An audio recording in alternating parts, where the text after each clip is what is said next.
Comment prendre soin de ma relation avec mon enfant? C'est la question que nous allons aborder tout de suite, mais juste après ceci.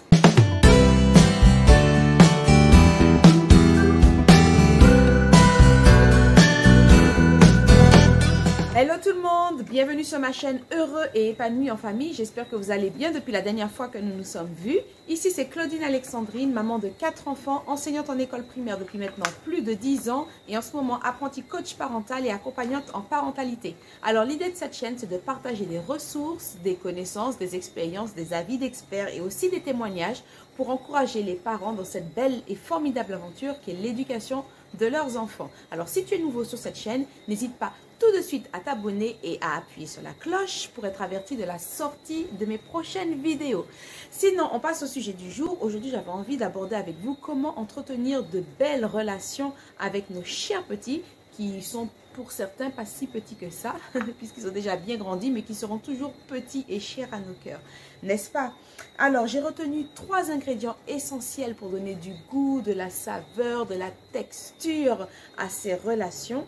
Et je vous invite à bien rester jusqu'au bout de cette vidéo parce que je vous les livre maintenant. Alors, l'ingrédient numéro 1, les moments de qualité. Oh, ça, on connaît déjà. Oui, je vous entends déjà jusqu'ici prononcer cette phrase, mais parlons-en quand même parce que c'est important. Alors, j'avais abordé ce sujet, mais vraiment brièvement dans une précédente vidéo. Vous savez, c'était celle où on parlait de mon enfant ne sait pas jouer tout seul. Si vous ne l'avez pas encore regardée, elle va apparaître quelque part ici et vous pourrez la visionner en cliquant sur le lien ci-dessus. Alors, effectivement, bien qu'il soit important pour le développement psycho-affectif de l'enfant d'avoir des moments en autonomie où il peut se retrouver tout seul avec lui-même, ces moments ne seront réellement productifs que dans la mesure où vous remplissez son réservoir affectif. Comment on fait ça, remplir le réservoir affectif? Eh bien, c'est par notre présence. Le fait que l'on accorde à son enfant des petits bouts de cette denrée si précieuse et si rare de nos jours qu'est notre temps. Que l'on s'investisse pleinement auprès de notre enfant en lui accordant de notre temps. Vous savez, moi, je me rappelle encore de ces moments où j'étais adolescente, je devais être en 3e par là, et dans mon emploi du temps, j'avais un vendredi après-midi sur 2 de libre, ce qui coïncidait avec l'emploi du temps de ma maman, d'accord, qui avait elle aussi un vendredi après-midi sur 2 de libre, et ben, ces jours-là, c'était top parce qu'on se retrouvait ensemble dans un petit resto, enfin plutôt un petit self, ça s'appelait Flunch, je ne sais pas si ça existe toujours. Et on se retrouvait, on allait manger chez Flunch et puis après on allait un petit peu se balader en ville, m'acheter des bonbons. Oui, en 3e, j'aimais encore beaucoup les bonbons. Et puis parfois si elle avait une démarche à faire, on allait la faire ensemble, etc. Donc ce sont des moments de qualité qui ont alimenté notre relation à cette période-là. J'ai des moments de qualité, en fait, c'est faire l'effort de dégager du temps, d'accepter de mettre de côté des occupations qui peuvent être importantes et pour faire de nos enfants notre priorité du moment, ce qui n'est pas toujours évident, on est d'accord. Alors parfois on peut se sentir tellement accaparé par les multiples tâches à accomplir. En plus les enfants qui réclament du temps, eh bien, ça devient une contrainte pour nous. Mais franchement, si on se posait les questions, qui se souviendra dans quelques années de ce linge parfaitement plié, de ce sol impeccablement récuré? Non. Non, nos enfants ne seront pas toujours petits, demandeurs, nos ados ne seront pas éternellement à la maison. Et franchement, de temps en temps, ça fait du bien de s'arrêter pour accorder la priorité à ceux qui sont prioritaires pour nous. Deuxième ingrédient, l'écoute. Alors, on parle beaucoup d'écoute bienveillante ou d'écoute active, mais qu'est-ce que c'est que ces gros mots au juste? Être à l'écoute de quelqu'un, ce n'est pas un exercice si facile et ça demande de l'entraînement avant d'y parvenir réellement. On peut penser que l'on écoute sincèrement son enfant et être surpris de le voir irrité, agacé, qui se replie sur lui-même et ou même qui semble encore plus découragé après nous avoir parlé que lorsqu'il est venu nous voir. Qui n'a pas déjà entendu ces mots-là? Non mais toi tu comprends rien. C'est dur ça, hein, quand on pense qu'on a fait de notre mieux. Alors, en fait, il y a une différence entre écouter et poser des questions, interpréter, rassurer, ou encore mieux, trouver des solutions à sa place. La première chose quand on écoute, c'est d'être attentif. Alors, tu es quelqu'un de multitâche, tu peux te concentrer sur plusieurs choses en même temps. Ok, sauf que là, ça ne marche pas. Dépose ton portable, baisse le volume de la télé, retourne-toi vers lui, fixe-le dans les yeux. Autant de gestes qui montrent que vous concentrez votre attention sur ce qu'il est en train de vous dire. Écouter quelqu'un, c'est faire de l'espace pour accueillir sa parole et aussi ses sentiments. Et votre silence empathique peut parfois être tout ce dont il avait besoin pour se sentir pleinement accueilli et pleinement écouté. Si jamais vous sentez qu'une parole est quand même nécessaire dans ces moments-là, eh bien n'hésitez pas à reformuler ses propos et puis à nommer ses sentiments.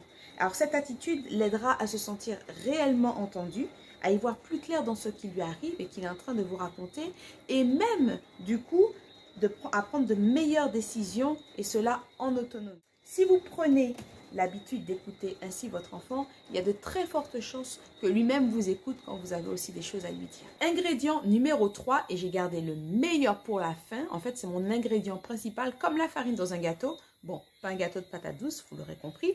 Il s'agit de l'amour inconditionnel. Mais comment ça? Les parents n'aiment pas leurs enfants?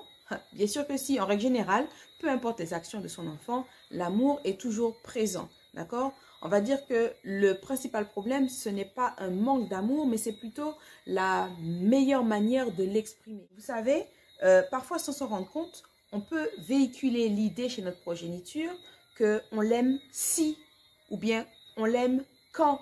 Par exemple, si tu ranges ta chambre, si tu ramènes de bonnes notes, quand tu es obéissant, serviable, si tu ne te drogues pas, etc.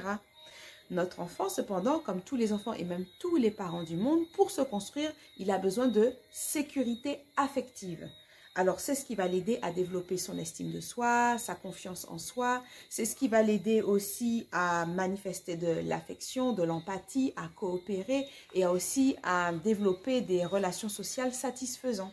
Pour résumer, l'amour inconditionnel, c'est le fait d'accepter l'enfant comme il est, tel qu'il est, pour ce qu'il est et de le respecter dans sa personne. Et ce n'est pas accepter son mauvais comportement, ni même ignorer le fait qu'il y ait de l'opposition, des crises, etc. Alors, qu'est-ce qui nous retient en règle générale de faire preuve de plus de bienveillance quand nous éduquons nos enfants? C'est simple. Il y a déjà la peur d'élever des enfants rois, des enfants tyrans, des enfants mal élevés si on leur accorde trop d'empathie. C'est souvent ce qu'on dit, on se dit oui, à notre époque, on ne faisait pas tout ça et voilà, les enfants, ils connaissent la valeur des choses. Quand on les écoute trop, eh bien, ils commencent à s'exprimer, à faire du n'importe quoi. Parfois, il ne faut pas trop communiquer. La deuxième raison, c'est la pression sociale exercée par les parents, les profs, les enseignants, les amis, les voisins, etc. qui entretiennent, qui nous poussent par leurs conseils, leurs remarques et parfois même leurs reproches à exercer un contrôle, une domination sur le comportement des enfants. C'est un petit peu le modèle traditionnel en fait. Alors, une fois qu'on est conscient de ces mécanismes, on peut choisir d'élever son enfant en tenant davantage compte de sa personne que de son comportement. Alors, comment est-ce que ça s'exprime concrètement? Je vais prendre un exemple tiré de la pédagogie. Lorsque nous sommes à l'école, l'erreur, en tout cas, a un statut. C'est-à-dire que, par exemple, lorsque l'enfant commet une erreur dans son travail, il ne s'agit pas juste de parer et puis d'enlever un point. Parce qu'à ce moment-là, ça nous empêche de pouvoir avoir recours à une remédiation qui est possible. Au contraire, l'erreur, elle est précieuse pour l'enseignant puisqu'il va l'analyser, il va essayer dans sa tête de refaire le même chemin que celui qu'a emprunté l'élève pour pouvoir parvenir à ce résultat-là, de comprendre en fait quel processus se sont engagés dans son cerveau pour qu'il puisse arriver à cette réponse-là. Une fois qu'il a compris le processus, le chemin que l'enfant a parcouru, il est mieux à même de pouvoir proposer des solutions et des remédiations adaptées. Alors on peut appliquer ça aussi dans le domaine de l'éducation.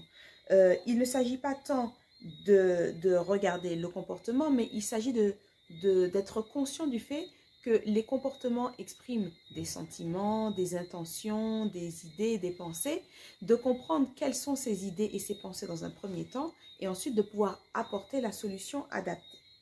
Voilà, ce sont les 3 ingrédients qui nous permettent de développer de meilleures relations avec nos enfants. Si ce contenu vous a plu, eh bien, n'hésitez pas à me mettre un petit j'aime et puis à laisser vos commentaires pour me dire comment vous faites pour pouvoir entretenir des relations avec vos enfants. Quel est votre secret si elles sont épanouissantes ou à l'inverse, quelles sont les difficultés que vous rencontrez, si parfois la communication ou la relation semble être bloquée à un certain point. En ce qui me concerne, j'ai planté ma graine du jour. N'oubliez pas aussi que je vous ai laissé mon petit livret gratuit en barre d'infos pour vous aider, en tout cas, à accompagner vos enfants dans une meilleure gestion des écrans. Eh bien, voilà, n'hésitez pas à commenter, à partager. Et si ce n'est pas déjà fait, les amis, abonnez-vous. Pour l'heure, ciao, bye bye.